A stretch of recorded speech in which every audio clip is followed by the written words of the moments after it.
Today is Tuesday, December 15th, 2020. Coming up on Roland Martin Unfiltered, President-elect Joe Biden comes to Atlanta to campaign for John Ossoff and Raphael Warnock.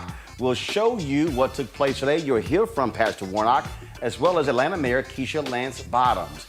Two black doctors, frequent visitors on this show, have started the COVID-19 vaccine. They will join us and they're going to share their experience. Also, folks, a black business. In our marketplace segment every Tuesday, we'll talk with them. And of course, Morgan State University, Prairie View A&M, get $90 million grants total from the ex-wife of Amazon founder Jeff Bezos. Folks, that is huge, huge news. Let's go, folks. And also, 1 hour show today. After today's show, we, of course, will have the Spirit of Democracy Awards from the National Coalition on Black Civic Participation.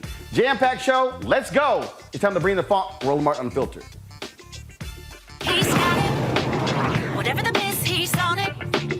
Whatever it is, he's got the scoop, the fact, the find. And when it breaks, he's right on time. And it's rolling. Best believe he's knowing. Putting it down from sports to news to politics. With entertainment just for kicks, he's rolling. Yeah, it's Uncle Roro, y'all. Yeah, it's Roland Martin. Yeah, rolling with Roland now. He's funk, he's fresh, he's real, the best. You know he's Roland Martin now.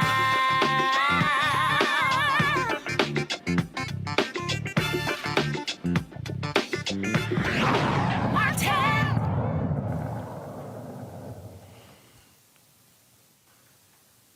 Folks, we're live from Atlanta, Georgia, just back from, of course, the Joe Biden rally that took place here in Atlanta. We're going to show you some of that a little bit later. But first, we want to start with the COVID-19 vaccine. It began to roll out across the country on Sunday. The trucks began to roll out, and a number of people have already gotten the shots. And two black doctors who are frequent commentators on this show, they have started that vaccine today. Joining us right now is Dr. Tyson Bell. Of course, you might remember him numerous times on this show. He joins us right now.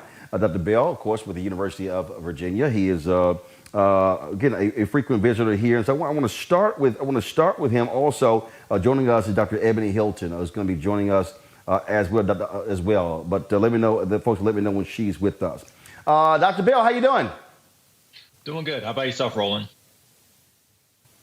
Doing great. All right, so take us through. I remember you tweeting out that you were going to go through this, taking the vaccine. You're going to be chronicling exactly what you encountered. And so walk us through what happened today. Sure. So we went to the infusion center where my facility is vaccinating people. Did the usual thing, cleaned the arm. They drew the vial in a small needle that's very similar to the size of the flu vaccine, and then went into the arm. So needle going to the arm. So, I felt that, but it was very like a small pinch. And then after that, did pretty well. Have a little bit of arm soreness that you would expect after getting a vaccine. I believe the Dr. Hilton comes on later, so tell you she felt nothing at all, but that's no surprise because Black women can take pain better than we can. But I'm doing well, Roland. Thanks for asking. Speaking of her, Dr. Ebony Hilton, I saw your video early this morning, you saying today was the day you were getting the vaccine. Describe your experience. Yeah, it was, I was describing to Dr. Bell, it was a bittersweet moment for me. I've been super excited about any type of hope that we have at the end of this pandemic. But at the same time, immediately thereafter, I just started thinking about how many people don't have the potential for this intervention. I mean, we've lost 300,000 Americans alone. And so yeah, the experience of the injection itself, just my little mark, no rash, no nothing. It didn't hurt me at all. Tyson cried a little bit. No, but I didn't feel any pain, soreness at all. Now again, the rollout is beginning to happen all across the country, and both of you were adamant that it was important as doctors, but as Black doctors, to take this vaccine and to share the information with African Americans, because there are a lot of people who are scared. You've got people out there saying all sorts of different things. I was sent something earlier. Mr. Louis Farrakhan calling the vaccine toxic waste, and other people are saying, well, the Black woman who was really leading this, she was really set up there. And y'all want Black folks to know, look, listen to Black doctors. Listen to Black doctors and Black experts share with you about this vaccine, because Black people have been dying at a disproportionate rate higher than anybody else. So we are greatly impacted by COVID-19. Yeah. And I think even greater, Roland, if you think about it, what I don't want to happen is this. What we know is that there's two issues that's going on with Black turnout to the vaccine. One is a trust issue. We cannot deny the impact of Tuskegee. We cannot deny the impact of Flint, Michigan. We cannot deny the fact that we have police brutality and systems that are literally targeting our population. We can't deny this. But we also can't deny that there's not healthcare access for Black people. And what I don't want to happen is for the powers that be to say that the reason why Black people didn't get vaccinated was because they didn't trust the process and they didn't show up. And it wasn't because we don't have hospitals in predominantly Black and brown communities. It wasn't because we didn't make efforts to actually have mobile drive-through clinics for vaccination for those persons in those communities that would want to be vaccinated. At this point, we know that was the truth for COVID-19 testing, right? That in the beginning, more testing was done in predominantly white communities. We don't want to get that behind that 8 ball. So I'm not going to give the government, I'm not going to give policymakers that cop-out of saying Black people didn't want it, because I don't think that's simply true. Come and speak to our community. Come and educate us. Let our leaders, let them talk to our community. But don't shut us out. We demand that there's equity in rollout, and we demand that you actually bring those vaccines to the persons that are dying at higher rates from COVID-19 in the first place. Dr. Bell, Dr. Hilton talked about Tuskegee. The reality is, when you look at the maternal health of Black women as well, African Americans not trusting, how they're impacted, not trusting white doctors. But this is where, if you're African American, there's a reason we are putting Black experts on. There's a reason we are putting Black infectious disease specialists, putting on black doctors, putting on black ER doctors, because we want to be able to let black folks know that, look, this is where we stand, our own experts. Now, damn it, if you can't believe black experts, well, then who you gonna believe? Roland, what I would add to that is that this is personal for us.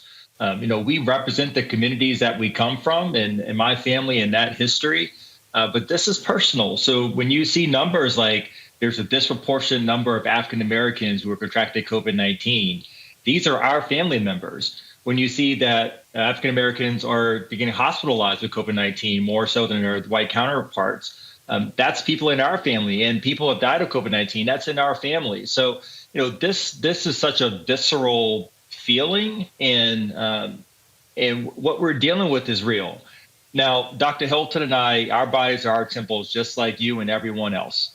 And with the evidence that we've seen so far, understanding the distrust within the community, some of that earned, let's definitely point that out. But we're confident in the safety and efficacy of this vaccine enough to put it in our own bodies and serve as that example. And this is the step that we can take to protect the health of ourselves and our family members and ultimately protect our community. What are y'all planning to, how are you planning to do this? Are you looking to chronicle this on social media every single day so people understand what you're going through, what your body's experiencing? I saw the sister who was involved in the trials.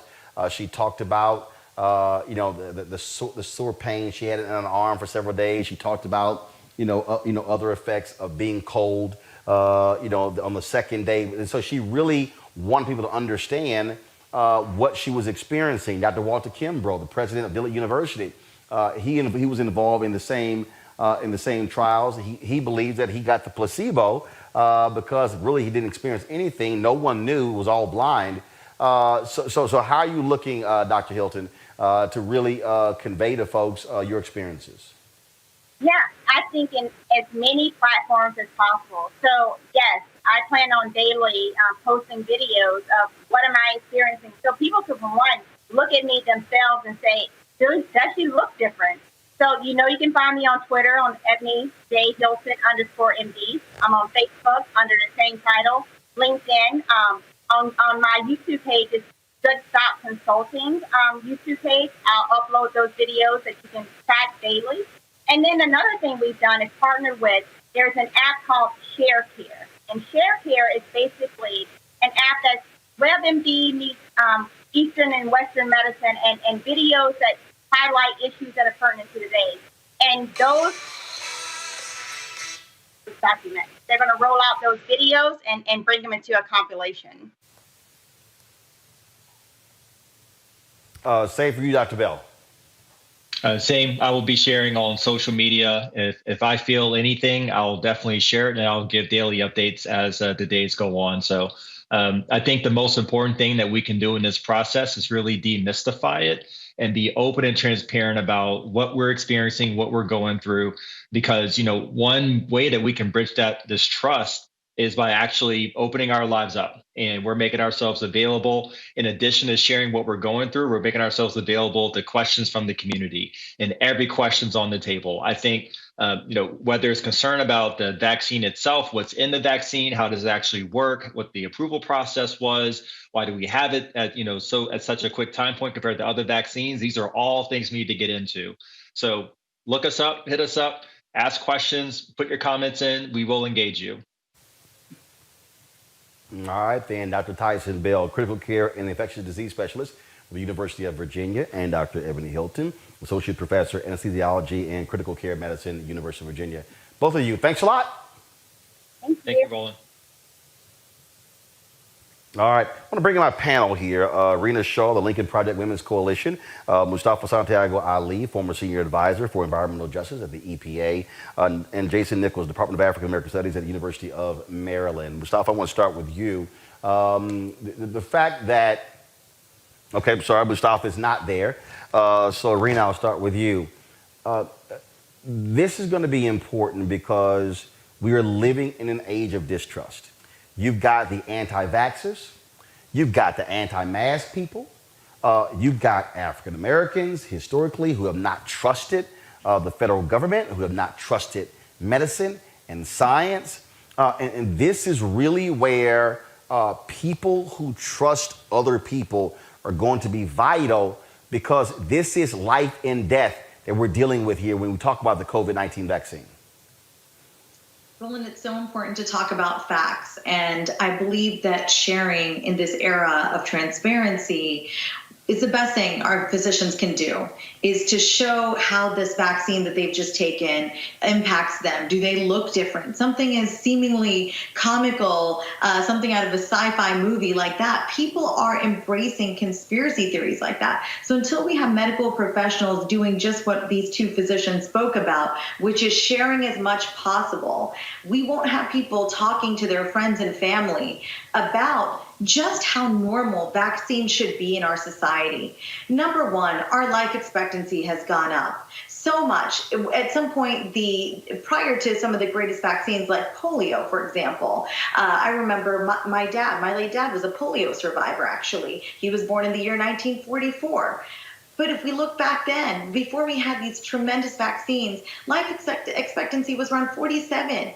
We are now looking at life expectancy of 77. Vaccines have done a great credit to modern society. The fact that we live in the year 2020 and people are pushing conspiracy theories, each of us has a responsibility as American citizens to push back with facts. And so with that said, I really want folks to know a couple of things here. This vaccine that was approved by the CDC panel on Saturday, I've taken some notes, so forgive me, audience, for looking down a bit. But it's important. The Pfizer vaccine, it's important to know three things about it. And one, it's approved for people over the age of 16. Secondly, people who are immunosuppressed, trouble with their immune systems due to HIV, for example. We don't know how the vaccine is going to impact them. So medical experts are cautioning about those folks taking the vaccine. But again, anybody watching, please consult your physician about whether you should take the vaccine or not, given your health condition. Thirdly, anybody who's prone to anaphylaxis, which is essentially allergic reaction. Medical professionals are keeping EpiPens on hand for those people. And again, if you were somebody with these prone to allergic reactions, certain allergies, do talk to your medical professional. These are three things we know. We also know that this vaccine is administered in 2 doses. So that's another thing. People say you really need to be vigilant yourself about that second dose, because states have not been given the money they need by the federal government as yet to be able to do the tracing that is needed in order to keep up with the people who get that first dose. So I just want to really express to our audience how important it is for each one of us to do our part and read as much as possible and keep in touch with our medical professionals, because particularly for people who are brown and black, this is life or death for us. Right. We are impacted far differently than white populations. Science has shown us that this year. We have credible evidence pointing to that. Jason, trust. That's what it boils down to. And again, this is where black medical experts and black scientists are going to be critical, because if people don't quite understand reality, we've crossed 300,000 dead. And it's not just the folks who have died, which is shameful and despicable in itself, but it's also the people who are still trying to survive, who have survived, but are still having health consequences as a result of COVID-19. Absolutely. You know, I'm the son of a physician. I always trust science. I will say that, in terms of the early myths that we had, there was a myth that black people were immune. I remember hearing that and having to challenge that from lots of different people, saying that, oh, black people, we don't get it. And then we start seeing more and more people get sick, more and more people die, people not paying attention to science. I would agree with your last guest about the importance of vaccinations and what they've done to make our population safer. Not only African Americans, but just about the entire population has become safer. We're living longer because of vaccines.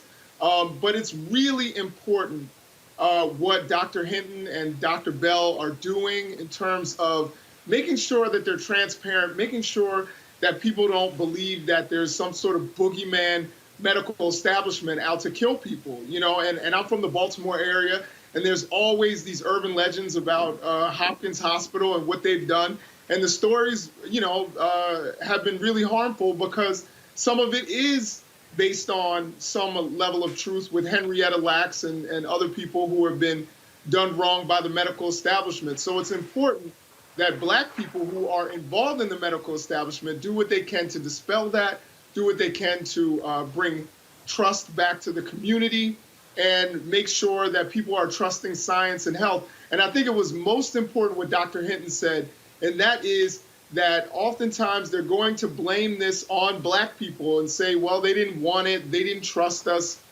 and not on the fact that 46% of hospitals in lots of Black communities have shut down.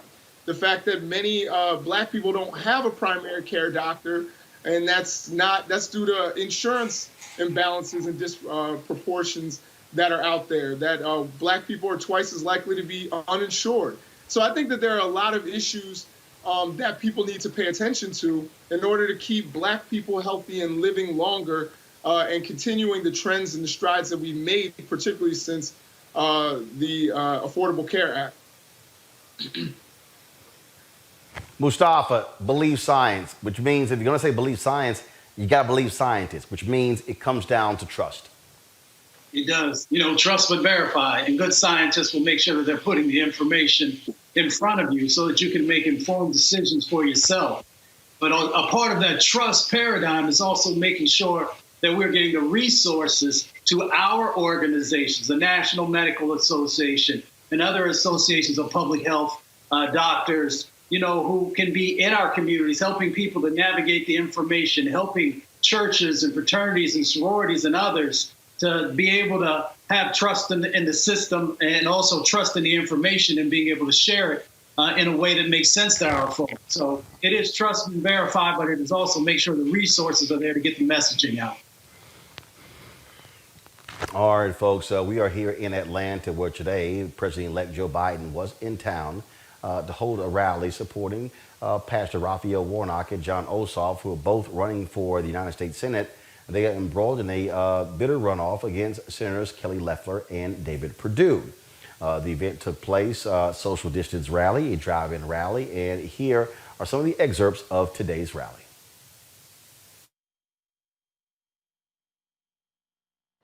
As tough as this moment is in this country, as dark as these days of winter seem, I'm still more optimistic about the future of this country than I've been my whole career. I know what we can do. I know what this country is capable of. I know the future we can build together. And I'm hoping you'll send John and Raphael to Washington to help me get that done. Folks, it really is time to leave the anger and bitter politics of division behind us. It's time for us to come together as a country and start delivering them what we have to get done for the people of America. This is the United States of America. And bet it's ready to act. So send John and Raphael to Washington. And that's what will happen. I ran on the commitment to be president for all Americans. John and Raphael are running on the commitment to be senators for all Georgians. I'm asking you what you're already doing to support them, because if you do, the doors of promise and progress are going to open in Washington. We're going to start to get done what we have to do. More than anything, we'll make the lives of every Georgian, the lives of every American better. That's not hyperbole, that's a fact. And all begins with your vote. Starting today, as I said, you can vote early. Go to iwillvote.com/GA to find your polling location. Tell your friends, your family, just like you did in November. Turn out the vote so it's not even close. Don't give them an excuse. Don't let them take away your power. Vote for both John and Raphael, and remember the final words left to us by Congressman, my dear friend and American hero, John Lewis. Remember what John said? He said, the vote is the most powerful nonviolent change you have in a democratic society. And you must use it, because it's not guaranteed you can lose it. So use it. You have the power to win this election again. Let your voices be heard so the voice of Georgia can be heard. There's nothing beyond our capacity. There's no limit to America's future. The only thing that can tear America apart is America itself. So let's choose hope over fear, unity over division, science over fiction, and yes, truth over lies. It's time to stand up, take back our democracy. Send me these two men, and we will control the Senate, and we will change the lives of people in Georgia. God bless you, and may God protect our troops. Go out and vote. Vote. Hello, Kirkwood. Hello, Georgia. Well, we got to do it again, guys. A few weeks ago, we had a conversation about what was at stake in these elections. We talked about the fact that we were in the midst of a global pandemic. Well, we've gotten a little closer to salvation with the vaccine, but the vaccine isn't going to solve every problem. And we have an economy that's in peril. But a new president can't solve that alone. And we are in a space where racial reckoning is not going to disappear just when the years change. We've got to stay committed, and we've got to have a plan. John Ossoff understands what it means to be a small business owner. You see, he owns a business that has one singular objective: to root out corruption. And we picked the perfect target, David Perdue. Raphael Warnock has led his church and led his community with grace and with values. And we have a perfect target for him. Someone who seems to forget her values when opportunity is on the line, and that's Kelly Loeffler. But with John Ossoff and Raphael Warnock, when they get to the U.S. Senate, we get the better deal that we need. We get the change that we need. We get the progress that we need. But let's put it into context. You see, while 161,000 Georgians face eviction this year if we don't get relief, David Perdue and Kelly Loeffler are writing strongly worded letters to a baseball team. While 160,000 people worry if they will be able to sleep inside at night, they're worried about the name of a baseball team. While we know that 1 in 4 small businesses in Georgia that were around last year have disappeared in 2020, Kelly Loeffler and David Perdue are suing to overturn an election in the state of Georgia. And while we know that 4.1 million Georgians have filed for job loss claims, 4.1 million job loss claims, including 30,000 just last Thursday, the response from Kelly Loeffler and David Perdue is to make money off of their stock trades. We deserve better, Georgia. We deserve John Ossoff and Raphael Warnock. And speaking of Pastor Raphael Warnock, when the rally was over, I had a chance to catch up with him. Yesterday, an amazing first day of early voting. Unbelievable turnout here in Georgia. And I have to tell you, as I've been moving all across the state, there's a lot of energy from Savannah to Augusta to Columbus, smaller towns in between. I think the people of Georgia understand how much is at stake, and they're rising up in this moment. That, of course, is you talk about that intensity. And according to Fair Fight, 41% of the people voted yesterday were African American. That's a major number. This is the result of work we've been doing in this state for about 10 years. You know, Stacey Abrams came short about less than 55,000 votes out of 4 million cast. Now with 300,000 people getting purged. Well, since then, that was 2018, we've registered 800,000 new voters in this state. 49% of them are people of color, 45% are under 30. And so you're witnessing the new South rising. Georgia is the tip of the spear. Last question. Some 23,000 young people who are 17 and a half, they could be 18 by election day. Again, folks are trying to find them to get them to come out and vote. I mean, that number there could very well determine the election. Oh, absolutely. Young people are rising up, and we saw very impressive voter turnout among young people during the November 3rd election, but we can't let off of the gas. We got to keep pushing hard all the way to January 5th. Vote by mail. Vote early in person until December 31st. Spend election day. We should no longer be talking about election day. It's election season, and that season is now. You should spend election day getting the remaining folks in your circle who haven't voted out to the polls. But our votes need to be in the bank by December 31st. Pastor Warnock, I appreciate it. Frank, keep it up. All right, take care. Also, I had a chance to talk with Atlanta Mayor Keisha Lance Bottoms. All right, Mayor Keisha Lance Bottoms. First of all, how you doing? I'm doing great. Wasn't this a great rally? It was. First of all, thank goodness there was no rain. Otherwise, we'd be playing in the mud over here. But one of the things that jumps out yesterday, amazing turnout on the first day of early voting. Fair Fight says 41% of the turnout African American. Well, I'm so excited to hear that, and just to have President-elect Biden here really speaks to how important it is. And we need all of the influence and excitement that we can get, because it's always a challenge to get people to show up for runoffs in our state. So I'm glad that all eyes are on Georgia. And we did it in November. We'll do it again.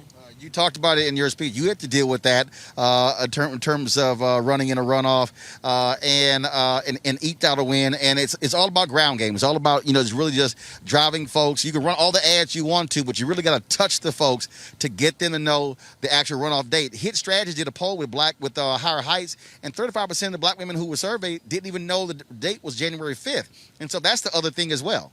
No, it's so important because we have to educate people. We have so many new voters in this state, and so many people believe that they got it done when they went in November, and they don't even understand the concept of a runoff. And that's why it's important for us as elected officials and community organizers to educate people and tell them why it's important. And when we tell people why it's important, they will show back up to vote. President-elect Joe Biden gave you a special shout out. You were one of the early supporters of Biden. And I remember at the debate in Atlanta, there were some other mayors, I won't say their names, who were jumping ship and going to other candidates. And you were not shy about calling them out. And I still do it every opportunity that I get. Shall I start the roll call right now? We're not gonna say anything, Steve Benjamin, Columbia, South Carolina. You said it, not me. Steve is gonna kill us both. But Steve is our friend, and obviously that was a tough decision. We won't get into the details of that, but he wasn't the only one. So I'm just glad we're all one family again. Of course, and then, of course, having Ossoff and Warnock. It's very interesting. I interviewed both of them, and it's very rare to see candidates essentially run together as opposed to running separate races. It is. I've never seen it, at least in my voting life in Georgia. I don't know when, if ever, we've had two Senate runoffs. So this is just such an extraordinary time for so many reasons in this state. But to have the opportunity to change the landscape of the United States Senate is an opportunity. If it's ever happened in this state, I don't remember it. And on top of all of that, just two immensely qualified men who will represent us so well. All right, last point here. Just looking to the camera there. There's somebody out there who is registered, but they're like, I'm not quite sure. I don't know if this politics stuff, it doesn't work. It's not really going to solve any problems. My neighborhood hasn't changed. My community hasn't changed. What would you tell that person who is on the fence about voting in these runoff races? Every election is another opportunity to get it right. That's what our democracy is all about. We are not a perfect country, but every few years we have an opportunity to work towards creating something better for our communities. And the power is within each of us. Our vote is our voice. And we spoke loud and clear. We made a change in the state. We made a difference across this nation. And the opportunity to have two senators to support the agenda of President-elect Joe Biden and Vice President-elect Kamala Harris is an opportunity that probably will come once in a lifetime, and we have to exercise our right to vote, as Congressman Lewis reminded us, because if we don't, we could lose it. All right, some tell me I'm gonna have to be buying my Delta wife this mask you got on, so I'm quite sure. It's enough Delta. I've been an Al for 31 years, and I ain't got as much Delta gear she got at the house. Well, because you're not a Delta. Y'all got bags. Y'all got too much stuff. Maybe the love doesn't run this deep. I can't speak to that, but what I do know is she needs one of these. She probably got 5 of them. So. Well, got to have one for the season. Mary, I appreciate it. Thanks a lot. Always good seeing you. Thank you, Roland. Welcome to Atlanta. Maybe you'll stay. Oh, look at you. See, look at you. I gotta go back home. My nieces miss me. All right, folks. One young lady has a special opportunity. She's a Spelman sophomore. Her name is Imani Bennett. She got an opportunity to actually introduce President-elect Joe Biden, and her and her dad dropped by where we were set up. He wanted a photo. I said, well, we'll do something better. I'll interview her. So, Allison, what was it like to introduce President-elect Joe Biden? It was just a great experience. Like, I can't imagine it, I'm just very grateful and very blessed to have this opportunity. How'd you get picked?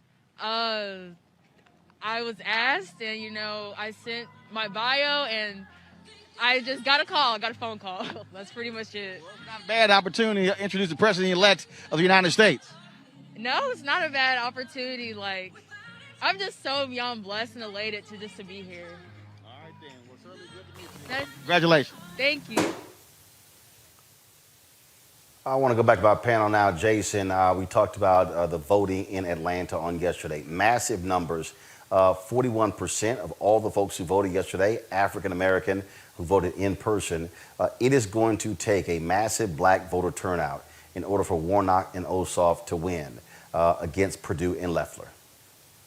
Yeah, I agree. I honestly don't think it's necessarily who shows up in terms of Joe Biden or Kamala Harris. I think it's going to take black people having the knowledge, as Mayor Bottoms stated, about all of the facts of this election and what's at stake, and major turnout for Warnock and for Ossoff, and to know what they're up against. I mean, we're talking about David Perdue, who ran an ad that lengthened Ossoff's nose, which was incredibly anti-Semitic. We're talking about Kelly Loeffler, who's been anti-Black Lives Matter. So there are real serious issues at stake, in addition to Joe Biden's agenda that will help Georgians and people across the nation. So there are real issues at stake, and it's going to take, again, African Americans to save the country. And it's going to take major turnout from our community. Mustafa, when we talk about, really reaching people on the ground, that's what's going to take. I talked to Congressman Cedric Richmond, of course, who was leaving Congress and going to work for Joe Biden. He said, it's going to be just like getting in folks' faces, but also letting people know about January 5th of the actual date. But as Joe Biden also said in his speech, hey, you don't have to wait for January 5th. You can vote now through January 1st. Yeah, we're encouraging everyone to vote as early as possible to make sure that that's already locked in. And it's just amazing to see all the incredible folks who have invested so much in Georgia, invested their time, their hopes, and it's actually translating into real positive sets of actions and change. And I'd just like to share also, there's a big difference that we see going on right now in Georgia. You've got the folks that on the Democratic side who are focused on we, and then you've got the folks on the other side of the aisle that are focused on sort of the I, if you will. And when you hear them talk, when you hear President-elect Biden speak, he talks about folks coming together. He talks about, uplifting and how we as a group, as a folks coming together can really make change happen. And then when you see when President Trump went down there, it was all about him. And you see that also from Loeffler, and you see that from Perdue when you hear them speak. It's always about them and not the collective, if you will. So real change is happening. Big kudos to all the folks in Georgia who continue to sort of just grind it out and make sure that everybody gets a chance to vote and that the right outcome happens. Rena, third-party groups are playing a critical role as well. You're with the Lincoln Project. The viral ads that are being run, the Midas Touch, they're running ads, but they're also funding canvassers, paying folks more than $15 an hour to go door to door knocking on doors. Of course, Alexandria Ocasio-Cortez's group, they're doing the exact same thing. I mean, people understand that, look, the last 10 years, as Pastor Warnock said, the work that he and Stacey Abrams and others did to register people in this state, registering people is one thing, but you got to get them to turn out. That's how you win. That's right. And runoffs are critical. That's where it's critical, because runoff elections, as we've talked about on this show, very difficult to get people to turn out. And you see Republicans largely historically benefiting from runoff elections. So all eyes on Georgia, admittedly, because that almost means the fight would be finished at that point. It feels like, sure, we have a president-elect Biden, but the control of the U.S. Senate, it is so pivotal to what we will see happen in our lives in the next 4 years. So anybody watching today that is sort of feeling like, man, what's it matter? No, the fight is not finished. And I really believe that it was the best thing that President-elect Biden did by showing up in Georgia in person today. There was a lot on the line politically. When we talk about political capital, he was going to risk a lot if he did not go down there physically and deliver that message of unifying and really a return to normalcy. That's what we heard. And that's really important to talk about, because when we talk about Georgia voters and we talk about the types of voters that helped Biden win, and I made my career on the right. I know exactly what that college-educated female in the suburbs is thinking, because I am one of those females up here in Northern Virginia. But really, in Georgia, you look at it, Biden won about 12,000 votes, right? But what we see happening here with really how the Dems are treating them. And look, there are failures across the spectrum always, every time there's a critical election like this. But I think what the Dems really want to do to win this runoff, what they really need to do is focus on those North Atlanta suburbs. And then they need to push turnout in the city. Suburban voters, especially those women I told you about, are willing to vote against their normal party affiliation because they're so tired of Trumpism. They are smart and they are hardworking adults, and they're tired of the bull. So these are the people that could be right to flip. But 3 words here, Roland, 3 words here: split ticket voters. And that's what Democrats ought to fear. Georgia is a red state that's been slowly moving towards blue these last few elections. We know that.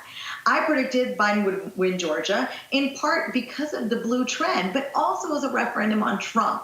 And so what I saw, there were so many conservative voters who wrote in candidates or voted Dem for the first time in their lives.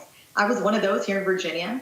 But then those same voters, they voted Republicans down ballot. I know a lot of these people, and I just think it's a big.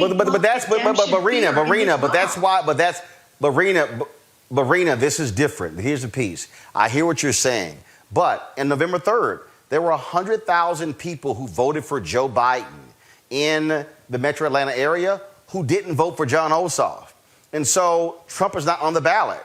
Yeah, he's on, but he's not on. And so I just simply think that the way to victory is not trying to, frankly, flip some white women in the suburbs who are Republican. It's to actually get your core supporters out. Those people who those people that Stacey Abrams and the New Georgia Project and others, people who they went out, you got to get them out. They form the core of it. The second thing is this here. Republicans always do well in rural areas, especially in rural Georgia. This is where Democrats are going to have to really focus on rural African Americans in Albany, again, in Athens, in Columbus, in Savannah, in all the different places, because you can't let Loeffler and Perdue run up large margins in rural areas. Then you really are depending on massive turnout in Metro Atlanta and the suburbs. It really has to be a balance there. And I hear you, Roland. You make excellent points. But number one, when you were talking to Mayor Bottoms, what statistic did you share? The one from Higher Heights that shared that some 35% of Black women didn't even know the date? That's what we're up against. And I don't mean to diminish the work of Stacey Abrams. I mean, look, this has been, the foundation was set a while ago. We saw the accomplishments on Election Day because of efforts like hers. I do not mean to diminish those, but I want to be real with folks that we can't expect this robust turnout to really be everywhere everything this time. We may be disappointed if that's where we put all our eggs in the basket. So that's, to your point there, the rural part. And look, you may not like this, but I really think Warnock tweeting that he was a pro-choice pastor, I just don't think that was the best move for him. What I really feel, what I've seen, is that Perdue and Loeffler are capitalizing on the left surge to the far left. Ossoff and Warnock, I believe, they've done a lot of things right, but one thing I really think they've failed at is holding the center like Joe Biden did. And that's where I think that they might be paying for that. They have not held the center well. Biden has held the center. And that's why I just feel like the suburbs are key. State Senator Jen Jordan, she put it best. She represents a suburban Atlanta district. She said what voters really wanted was sanity. They just wanted normal and for there to be some leadership in government. And that's why people voted for Biden. I just feel like the failure of Ossoff and Warnock to really hold that center is what could be detrimental for them. But Jason, here's the deal. Warnock saying he's pro-choice. Hell, okay, show me how many Democrats are pro-life. That's not anything new. At the end of the day, that also appeals to their voters. Yeah, no, I was hearing everything Rena was saying until that point. Like, that's not far left. If you were going to talk about how they're trying to paint Warnock and Ossoff as socialists and as people who are like Bernie Sanders, who want to, if you want to say that they're trying to give people free stuff and they're trying to paint them that way and they're trying to bring up some things from Warnock's past that are untrue. I can hear all that. But if you're trying to say that, I think actually that appeals to women in the suburbs, even ones who are somewhat conservative. I know a lot of conservative women who live in the Northern Virginia suburbs, just like you do, who are like, I have conservative leanings, but I also think my body, my choice. I really don't think that necessarily hurts Warnock at all. I think Warnock, basically, as Roland has said, they've got to go out. They've got to, even in the midst of a pandemic, they've got to be door knocking. They've got to get people out to vote. They've got to turn their base out. Then from their base, which is African American, both rural and inner city, but also then you start to expand out into the suburbs, try to give the same message that Joe Biden gave, that gets the suburban women. They are an important demographic, but they're not your base. The key here is to turn your base out, and then you start to reach out to others. And I'm not so certain that there are any suburban white or non-black women who are on the fence this late in the game. We are, 3 weeks away from the election. I don't think that there's someone who's like, I don't know if I'm going to go with Warnock or Loeffler. I think that, the way Warnock and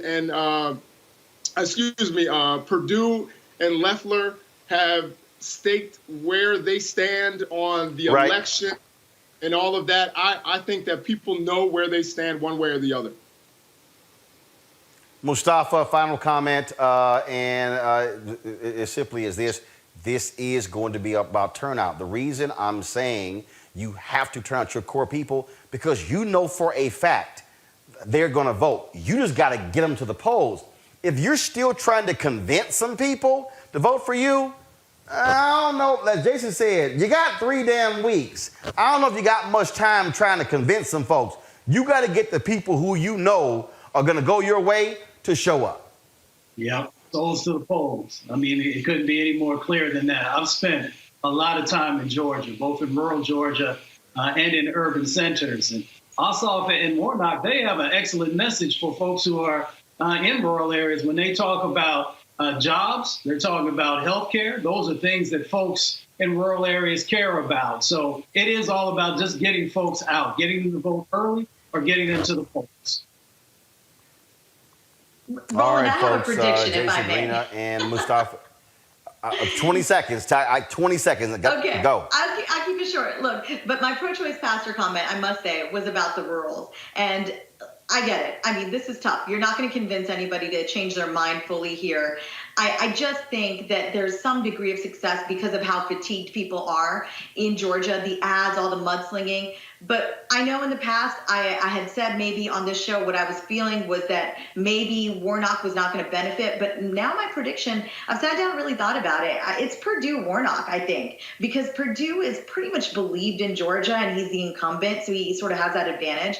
But what I've been hearing, especially as I sat and thought about it in recent weeks, is people not happy about Loeffler because of the insider trading, her cozying up to Trump, the white nationalism stuff, the conspiracy theory stuff, and she's also appointed. She's not elected. So I think if it was Loeffler versus Ossoff, he could easily win. But she got lucky with a pretty unknown candidate. Bottom line is this here. They are running together, and so they're pairing them to vote for Ossoff, Warnock, and so we'll see how it turns out. Folks, I really appreciate it. Thank you so very much. Coming up next, our Marketplace business segment. You're looking for a black puzzle company for Christmas gifts? We got one for you. That's next on Roland Martin Unfiltered. Black self-reliance. It's central to our legacy. From inventions we use every single day to Silicon Valley or the Silicon Savannah. Black innovation has always made this world a better place. Greenwood's namesake, founded in 1906, built directly from the intelligence and discipline of black dreamers. Looking to create a safe, productive, self-sufficient society, looking for real freedom. So they built it. Imagine a black neighborhood with its own transportation systems, its own grocery stores, cafes, hotels, barbershops, banks, doctor's offices, newspapers, and schools. A black economy so rich that the dollar circulated 36 times within the community before leaving it. Whether you had a little or a lot, your black dollars had an impact. You know, the year 2021 is going to mark 100 years since the lives and life's work of the Greenwood community was violently destroyed. But that still hasn't stopped us. Black ingenuity has continued to astonish and inspire the world. So what are we going to do? Grow with it or keep giving it away? There's no question that black and brown people have laid the foundations of this nation. We have never participated fully in the green. We think if we can get some of that money to you, you will know what to do with it. Today's Greenwood is a coalition of everyday people. Citizens, entrepreneurs, entertainers, politicians coming together with a singular mission, strengthening and circulating the black dollar, using the same savings and community reinvestment strategies of our ancestors to shrink the black wealth gap. We've all heard the phrase, a rising tide lifts all boats. Well, we're rising now. Are you ready to live out your ancestors' wildest dreams? I know we are. And that's what Greenwood is ready to share with you.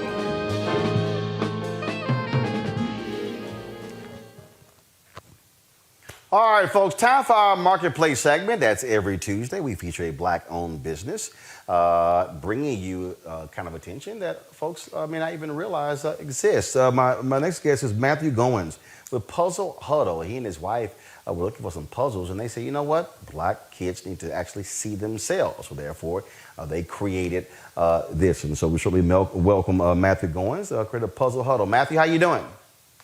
I'm doing very well, brother. Thanks for having me on. All right. First of all, what kind of puzzles are we talking about? And really, what caused it? Was it one thing, or was it several things? Were y'all looking all over for black puzzles? Well, I walked into this company idea through the process of having children. My wife and I have three beautiful brown children, and we were buying all the kinds of things you buy for kids. So it was Play-Doh and Legos and blocks and coloring books and markers and puzzles.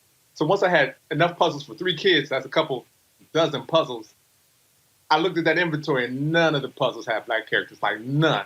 So I really just started cutting puzzles out of cardboard in my living room. I didn't start like with a business idea.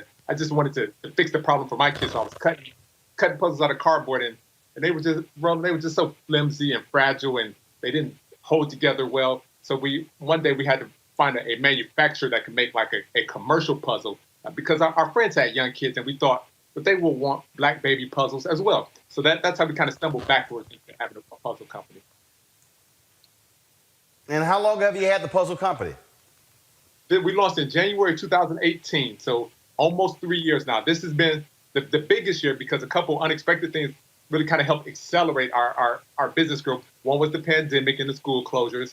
The Black Lives Matter movement helped to kind of focus attention on Black businesses, so that was helpful for us as well. And then just recently we were included in Oprah's Favorite Things, so that puts a galactic layer of awareness and helps your business just accelerate way beyond what you might have done. Well, I'm sure being included in Oprah's Favorite Things caused a hell of a lot of sales growth. Yeah, it helps because I'm a full-time entrepreneur now. I left my corporate job a year and a half ago. So entrepreneurship can be challenging financially, but being able to be included in Oprah's Favorite Things helps us to get over the hump and helps us. We got 3 kids, so I'm still diapers and food and clothes, and we had and Roland, I got student loans, so I needed this business to go to help us get to a great position financially. Well, it is certainly a fantastic idea. How many total puzzles do you have? We sell about 70 different puzzles. That they range in terms of size and complexity and images. So at the low end for a 2 or 3 year old, I have a 15-piece puzzle, and I work my way up to what might be a 9 or a 10-year-old on a 200-piece puzzle. So that will range from 3 or 4 years old up to a 9 or 10-year-old, and lots of different images. I got doctors, scientists, pilots, chemists, veterinarians. Even got religion. I got Bible stories. I got a black Jesus puzzle. I got a black Noah's Ark. So we want to appeal to lots of different themes and values that might reflect different important things for families. All right then, Matthew Goins, Puzzle Huddle. What's the website? It's www.puzzlehuddle.com. If you think like football huddle, puzzlehuddle.com, and on Facebook, LinkedIn, and Twitter, Instagram, all the different social media handles. All right then. Well, we certainly hoping for big sales for you guys as you grow the business in a significant way. Matthew, we appreciate it. Thanks a lot. All right. Thank you, brother. Appreciate it. All right. Thank you very much, folks. This is a short edition of Roland Martin Unfiltered, because coming up next, we're going to have the National Coalition of Black Civic Participation, their Spirit of Democracy Awards. We're going to be streaming that. They're honoring some folks who have done amazing work when it comes to democracy, when it comes to voting rights and civil rights. And so, I'm a previous honoree of the organization. And so it's really important that we support the work that they do. The work that Melanie Campbell and others do has been vital. I've been working with their folks down here, the Georgia Stand Up group, when it comes to voting. In fact, we're going to be broadcasting the show from their offices tomorrow. And so we certainly will thank what they have done. And so really looking forward to this broadcast, as that's coming up next right here on Roland Martin Unfiltered. Folks, if you support what we do, we want you to please, we want you to support what we do. To join our Bring the Funk fan club, every dollar you give goes to support this show, allows us to be able to broadcast on the road from places like Atlanta, Georgia. You can do so by, of course, going to Cash App, $RM Unfiltered. We also have, of course, paypal.me/R Martin Unfiltered. Then, of course, we have, you can go to venmo.com/RM Unfiltered. Then we can contribute via Zelle, Roland@RolandSMartin.com. And, of course, you can send a money orders to New Vision Media, NU Vision Media, Inc., 1625 K Street Northwest, Suite 400, Washington, D.C., 2006. So please support what we do. Folks, tomorrow we're going to talk about that story out of Chicago where cops busted into the wrong place and videotaped this black woman completely naked. Why did the city of Chicago, Mayor Lori Lightfoot has to give some answers. Why did they try to stop a local television station from airing footage of the body camera footage? We'll also tell you about the case from Lamarck, Texas, where Ben Crump is calling for the body camera footage of an African-American man shot and killed by cops to be released to the public as well. So all that tomorrow right here on Roland Martin Unfiltered. Folks, thank you so very much. We appreciate those of you who watched today's live stream, the Joe Biden rally here in Atlanta. If you missed it, simply go to our YouTube channel, and then you can watch the restream of that. Thank you so very much. I'll see you tomorrow. Holla!